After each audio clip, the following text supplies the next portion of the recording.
사사오입 개헌.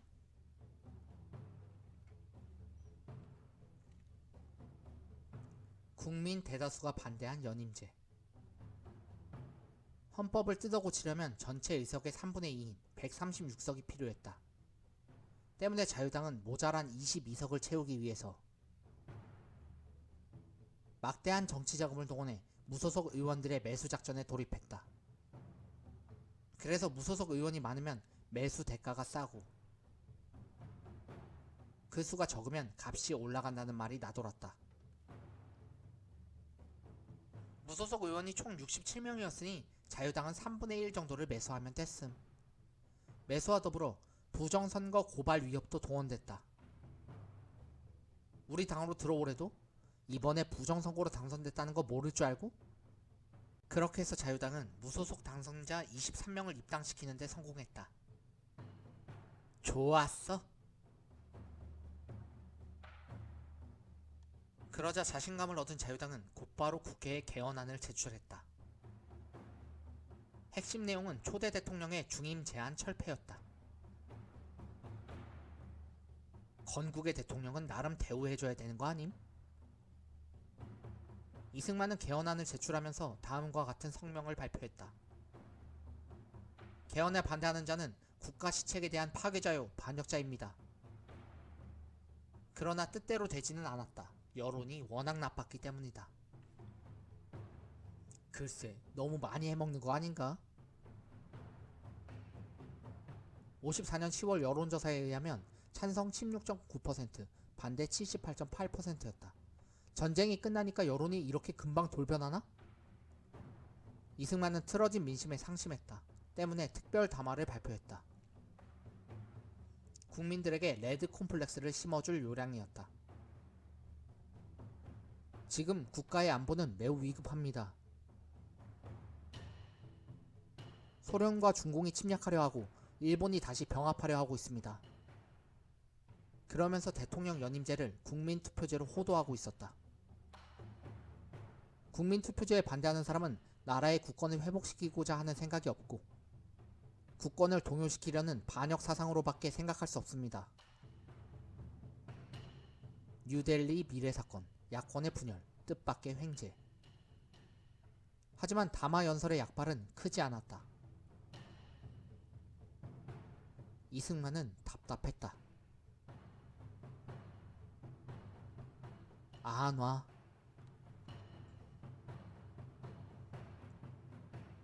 그런데 이때 뉴델리 미래사건이 언론에 터졌다. 사건은 이러했다. 56년 6월 국회의장 시니키가 영국 여왕 대관식에 참여하고 귀국하던 중 인도 뉴델리 공항에서 한국전쟁 때 납북된 조서왕과 만나 밀담을 나눴다는 것이다. 조서왕의 사진이다. 이때 밀담의 내용은 제3세력을 규합해 남북협상을 추진하여 한국을 중립화 통일하자는 것이었다. 이를 폭로한 이는 민국당의 함상훈 의원이었다. 뉴델리에서 시니키가 납북된 북한 인사와 만나 통일 논의를 했대요.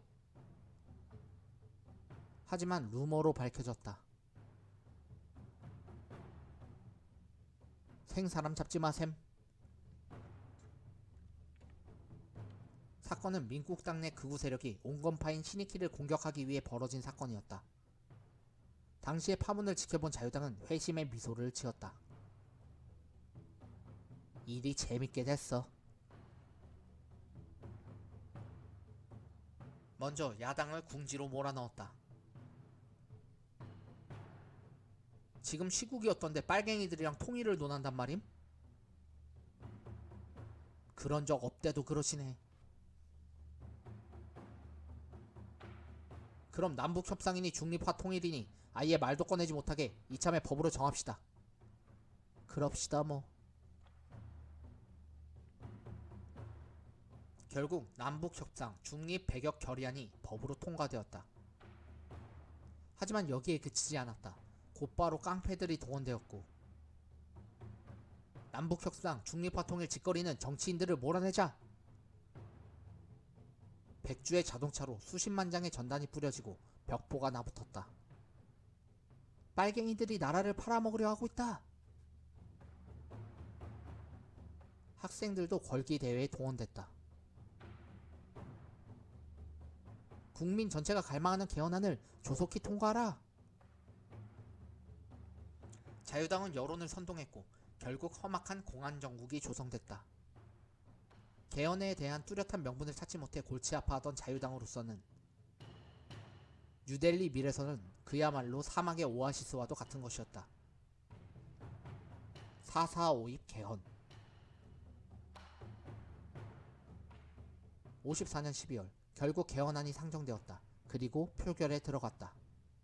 그런데 표결에 앞서 무소속 의원 송병용이 이의를 제기했다. 자유당의 지도부가 소속 의원들의 이탈표를 막고자 투표용지에 특별한 표식을 하는 방법으로 암호 투표를 하게 했다고 합니다. 헐? 진짜? 결국 논란 끝에 비밀 보장을 약속받고 표결에 들어갔다. 그리고 개표 결과가 나왔다. 출석의원 203명 중 찬성 135명, 반대 60명, 기권 8명이었다. 하필 개헌에 필요한 136명에 딱 한 명이 모자랐다. 부결이었다. 야당 의원들은 일제히 만세를 외쳤다. 만세!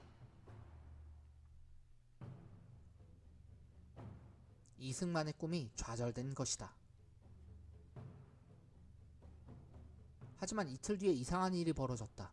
국회가 긴급 소집되었고 국회 방청석을 정치깡패 이정재와 그의 깍두기들이 점거하고 있었다.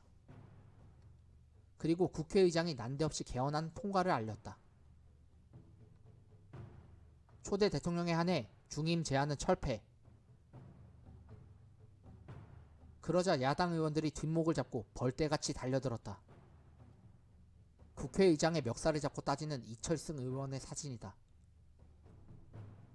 아니, 이게 대체 뭐임? 어허, 아직 소문 못 들으셨남? 그제야 자유당은 4.4.5입의 논리를 설파했다. 여기에는 서울대 수학 교수까지 대동되었다. 203의 수학적 3분의 2는 135.333인데 0.333은 소수로서 수학의 4.4.5입 원칙에 따라 버릴 수 있는 수이므로 203명의 3분의 2는 135명. 이게 그 유명한 4.4.5입 개헌이었다. 그렇게 희대의 4.4.5입 개헌으로 이승만은 영구집권의 기반을 마련하게 되었다. 하지만 그 결과 정치적으로 반이승만 세력이 결집하는 계기가 되었고 유명한 정치쇼를 바라본 국민들 사이에서도 4.4.5입은 어느새 유행어가 되어버렸다. 이거 얼마예요? 330환이요. 그럼 4.4.5입해서 300환으로 합시다.